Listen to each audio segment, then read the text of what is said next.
The air crackled with heat, a suffocating blanket of warmth that seemed to wrap around everything it touched.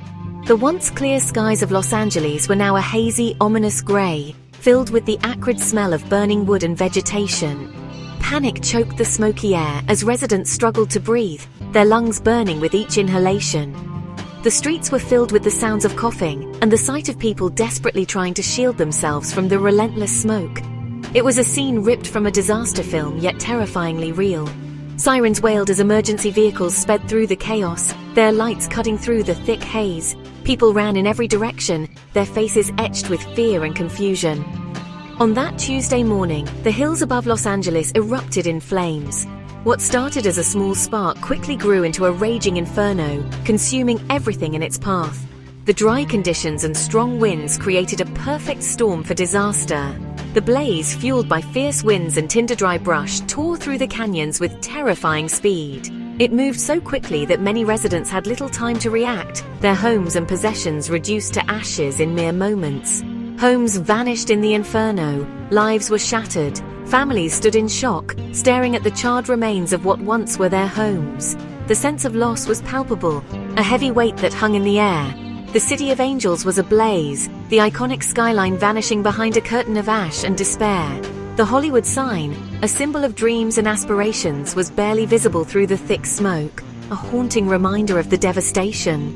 This wasn't just a wildfire, it was a raging monster, leaving a trail of devastation in its wake. Fear gripped the city, as residents wondered if their homes would be next, if they would have to flee in the middle of the night. Evacuation orders echoed through the smoke-filled streets. Loudspeakers blared, urging residents to leave immediately. The urgency in the voices was unmistakable, a clear indication of the danger that loomed. Families fled for their lives, clutching what little they could carry. Cars were packed with belongings, pets and loved ones, as people tried to escape the encroaching flames. The sense of urgency was palpable, a race against time. The firestorm, visible for miles, served as a stark reminder of nature's raw power and the vulnerability of even the most sprawling metropolis. It was a sight that would be etched into the memories of those who witnessed it, a testament to the destructive force of wildfires. The fire, quickly dubbed the Bel Air Inferno by news outlets, scorched over 10,000 acres. It destroyed over 500 homes, leaving thousands displaced. The firestorm raged for days, fueled by a deadly combination of factors. California had experienced a prolonged drought, creating a landscape primed for ignition. Santa Ana winds, notorious for their ferocity, whipped the flames into a frenzy, pushing the fire across the hills with terrifying speed. Firefighters battled bravely, but the inferno seemed unstoppable.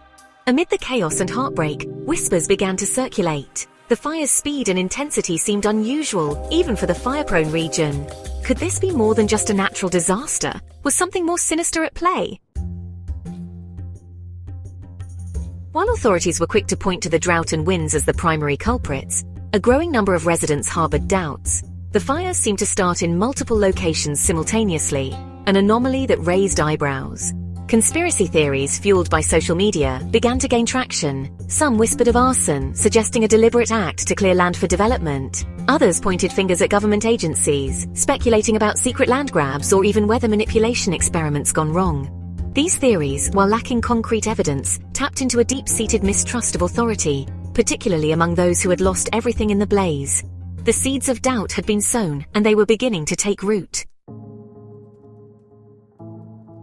A closer look at the data revealed some troubling trends. Los Angeles had experienced a significant increase in wildfires in recent years, far surpassing historical averages. The areas affected often coincided with proposed development projects, fueling suspicions about a possible connection. Furthermore, the speed and intensity of the Bel Air Inferno seemed to defy conventional explanations. Experts pointed to the unusual fire behavior, suggesting the possibility of accelerants or other external factors at play. These statistical anomalies, combined with the whispers on the ground, painted a picture that was difficult to ignore. Something didn't add up. The official narrative, while comforting, seemed incomplete. The Bel Air fire disproportionately impacted wealthy neighborhoods, areas long coveted by developers. Rumors swelled about lucrative redevelopment plans, waiting in the wings, ready to capitalize on the disaster. Were these fires merely a tragic act of nature, or were they a convenient catalyst for powerful interests to reshape the city and their image? The possibility, however unsettling, could not be dismissed. The scent of profit hung heavy in the smoke-filled air, fueling suspicions and deepening the sense of unease. Section 6. Voices from the ground. Experts and eyewitnesses speak out. Amid the speculation and doubt, a chorus of voices emerged, demanding answers.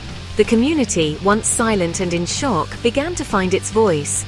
People from all walks of life, united by their shared experience, started to speak out. Their collective outcry was not just a call for justice, but a desperate plea for the truth. They wanted to know what really happened, and why. Independent fire experts, citing their years of experience, questioned the official narrative, pointing to inconsistencies and unanswered questions. These experts, who had dedicated their lives to understanding and combating fires, found themselves at odds with the explanations provided by authorities. They meticulously analyzed the evidence, scrutinizing every detail, and what they found was deeply troubling. The patterns of the fire's spread, the intensity of the flames, and the speed at which it consumed everything in its path did not align with any natural fire behavior they had ever encountered. Eyewitnesses, traumatized but resolute, came forward with chilling accounts of the fire's unusual behavior. Their stories painted a picture of chaos and fear, but also of anomalies that defied explanation. They spoke of flames that seemed to have a mind of their own, moving in ways that were both unpredictable and terrifying. These first-hand accounts were filled with emotion, as people relived the horror of that night, their voices shaking as they described what they had seen. They described explosions preceding the flames, unexplained flashes of light, and the fire jumping inexplicably across natural barriers. These phenomena were not just unusual, they were unprecedented. The explosions in particular raised many questions. What could have caused them? And why were there flashes of light in the sky before the fire started? The fire's ability to leap across roads and rivers added another layer of mystery, suggesting that something more than just wind and dry conditions were at play. One resident, her voice trembling with emotion, recounted seeing a drone hovering over the hillside just minutes before the fire erupted. This sighting added a new dimension to the investigation. Drones are often used for surveillance, but in this context it raised suspicions of foul play. Was the drone there to monitor the fire, or was it somehow involved in starting it? The resident's account was a crucial piece of the puzzle, suggesting that the fire might have been deliberately set. Another spoke of men in unmarked vehicles speeding away from the scene as the flames began to spread. This testimony hinted at a coordinated effort to ignite the fire and then flee the area. The presence of unmarked vehicles, often associated with covert operations, added to the growing suspicion that this was no ordinary wildfire. The rapid spread of the flames, combined with these suspicious activities, painted a picture of a well-planned and executed act of arson. These testimonies, while anecdotal, added fuel to the growing firestorm of doubt.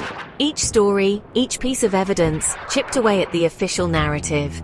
The community's collective memory became a powerful force, driving the demand for answers. People gathered in homes, community centers, and public forums, sharing their experiences and piecing together the events of that fateful night.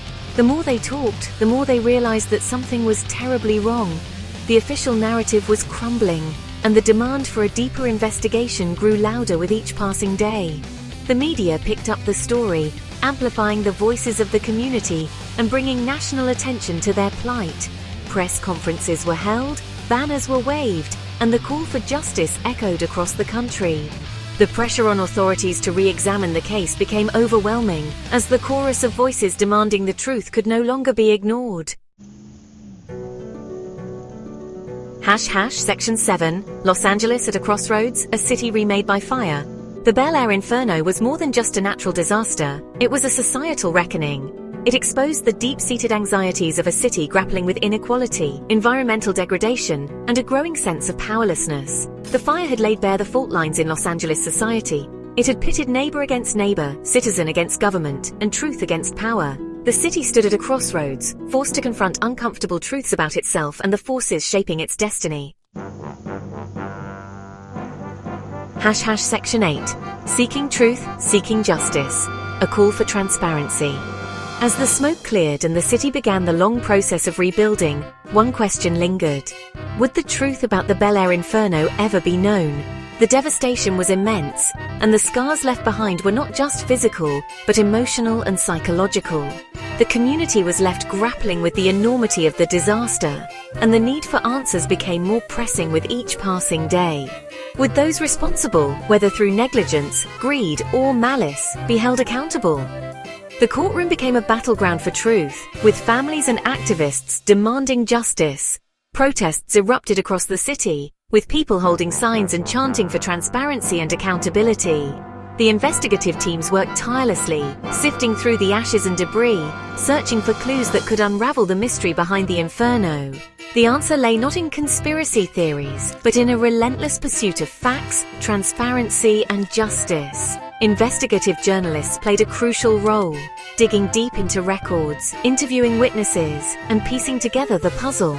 Every document reviewed, every testimony heard brought them one step closer to the truth. The magnifying glass over documents symbolized the meticulous scrutiny required to uncover the facts.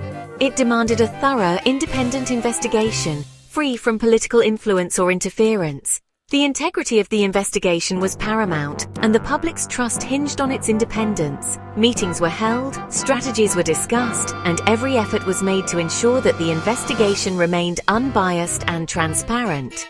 The fire inspection officials and independent teams worked hand in hand, driven by a shared commitment to uncover the truth.